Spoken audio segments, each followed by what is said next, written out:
DisplayPort versus HDMI. What's best for high refresh rate for gaming? Which is more better for you? Matching the monitor to the graphics card with the right connector. Modern graphics cards and monitors usually offer two port options for connecting them together, DisplayPort and HDMI. One of those two has now been around for nearly 20 years, yet they're both still going strong, getting faster, and offering more features with every update. High refresh rate gaming is relatively new, though, so you might not know which interface is best to use. You may even think that it doesn't actually matter which one you pick, but that's definitely not the case. In this article, we'll point out the differences between these interfaces, how the choice of monitor fits into this, and why graphics card vendors seem to prefer DisplayPort over HDMI. When change happens slowly in PC tech, it used to be the case that if you wanted to hook up a monitor to your PC, you had to pick between two ways of doing it: the older analog systems VGA and S-Video, or the newer digital interface called DVI. Neither method allowed audio to be transmitted in the same cable, and the connectors themselves were notoriously fiddly to use. Attaching TVs to media players wasn't much better, with the likes of the wobbly SCART connector or the multiple RGB component cables. So in 2002, a new tech consortium comprised of the likes of Hitachi and Philips got together to create an interface and connector that would offer video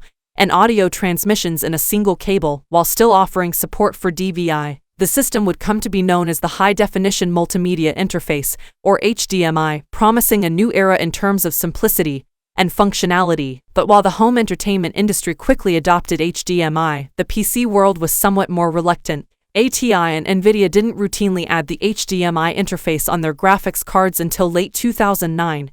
And by then, there was a new kid on the block, DisplayPort. DisplayPort was also developed by a group of tech manufacturers, but this was backed by the old VESA, that is Video Electronics Standards Association body, which has been around since 1989. DisplayPort was designed with similar goals to HDMI, a single connector for video and audio, with backwards compatibility for DVI. Both systems were created so that they could be enhanced with new features and better capabilities, without needing a new connector. At face value, they seem to be similar. HDMI uses a total of 19 pins to send video, audio, clock rate, and other control mechanisms, whereas a DisplayPort connector packs 20 pins. As it so happens, underneath it all, they work in very different ways. The original HDMI interface used the same signaling system as DVI, a set of 4 links operating with transmission minimized differential signaling (TMDS), sending the 3 color channels in the pixel clock, running at 165 MHz. That was good enough to drive a monitor at 1920x12.0 resolution with a refresh rate of 60 Hz. Audio was transmitted during the video blanking intervals, the period of time when older displays such as cathode ray tubes, CRTs, would not display an image. Modern TVs and monitors didn't need to do this, but with the standards for transmission set in stone years ago, blanking still remained.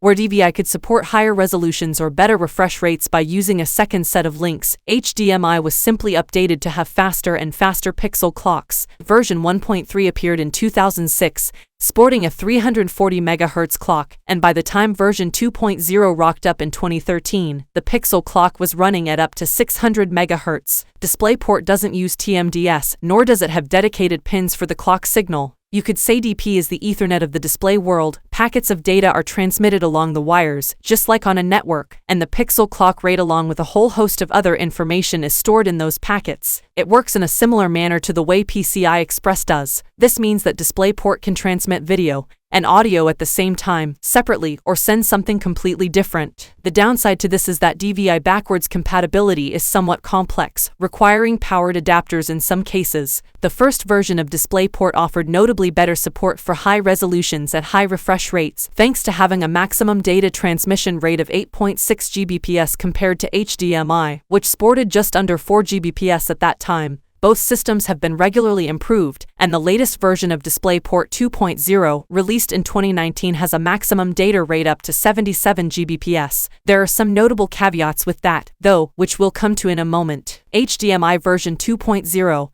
which appeared in 2013, was still using TDMS for video transmission, but raising the pixel clock beyond 600 MHz wasn't an option. Something entirely different was required to improve upon the 14 Gbps data rate. Version 2.1 was launched in 2017 and took a leaf from the DisplayPort book, using the 4 links to send data packets, rather than utilizing TDMS. This upped the maximum data rate to 42 Gbps, impressive, but still well short of what could be achieved using DisplayPort.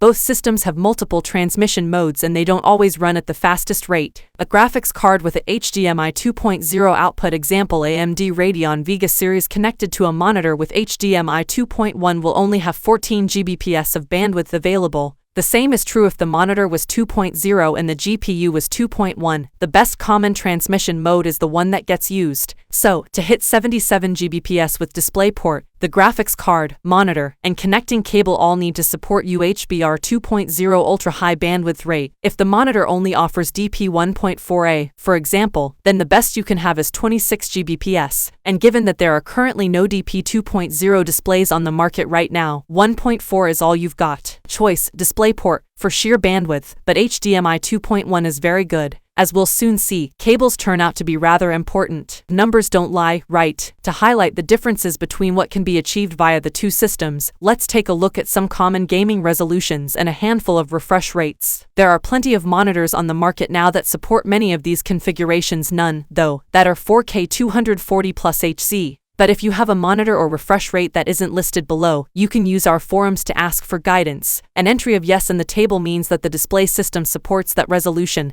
and refresh rate without resorting to the use of image compression. It's worth noting that a no entry doesn't necessarily mean that it won't work. It's just that there's insufficient transmission bandwidth for that resolution and refresh rate using industry standard display timings. DisplayPort and HDMI support the use of YCbCr chroma subsampling, which reduces the bandwidth requirements for the video signal at the cost of image quality. 422 drops the bandwidth requirement by a third, whereas 420 almost halves it. For the very best pictures on your monitor, you don't want to be using compression, but depending on what setup you've got, you might not have any option. DisplayPort 1.4 onward and HDMI 2.1 also support display stream compression DSC, a VESA-developed algorithm that's almost as effective as 4:2:0 but without a noticeable loss in image quality. At face value, DisplayPort is clearly the superior system, as versions 1.4 and 2.0 appear to be significantly better than any version of HDMI. However, there's more to it than just the numbers. For example, as of writing this, there are no graphics cards that have a DisplayPort 2.0 output. Only AMD's Radeon 600M series laptop chips do, but don't forget that there are no DP 2.0 monitors on the market, and there isn't likely to be for a while yet. They're all still using version 1.4, although that's still more than capable, as shown in the table. If you've got an older graphics card, example GeForce GTX 10 or Radeon 500 series that have DP 1.4 sockets on them, they don't offer DSC, so you're stuck to using 4:2:0 subsampling at the highest resolutions. This is a common issue with products being DisplayPort or HDMI compliant. There's no requirement for them to offer every feature that a particular revision has. HDMI 2.1 does have better support on the GPU front. All of AMD Radeon 5000 and 6000 cards have it, as does Nvidia's RTX 30 series lineup.